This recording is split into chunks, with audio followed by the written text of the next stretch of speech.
நம்ம வந்து பயோஸ்டார் ரெடி பண்ணியிருக்கோம். பயோஸ்டாருங்கிறது ஒன்றும் இல்லை, நம்மகிட்ட மீதமாக இருக்கிற தேங்காய் மட்டையை வந்து ட்ரம்மில் வேக வச்சு அதை கறியாக எடுத்து நம்ம நாட்டு மாட்டு சாணியோட கலந்து இப்போ வந்து ஒரு 4 நாளாக இதை வந்து வச்சுருக்கோம். இது வந்து நம்ம இப்போ தென்னை மரத்துக்கு கொண்டு கொடுக்க போகிறோம்.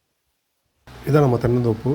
இதில் பார்த்திங்கன்னா இதில் தான் நம்ம பயோஸ்டார் வைக்கப்படும். நம்ம தென்னை மரத்தை சுற்றி மட்டையை போட்டு மல்சிங் பண்ணியிருக்கோம். இதில் தான் இந்த பயோஸ்டார் வைக்கப்படும்.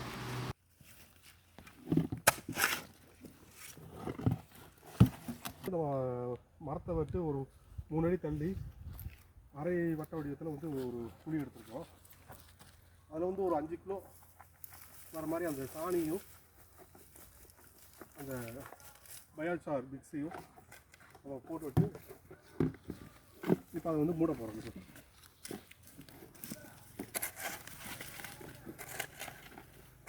இப்போ வந்து நம்ம வந்து பயோஸ்டார் போட்டு மூடியிருக்கோம். இதான் முதல் முறையாக ட்ரை பண்ணுறோம். எப்படி வருது பார்க்கலாம் தென்னை மரம்.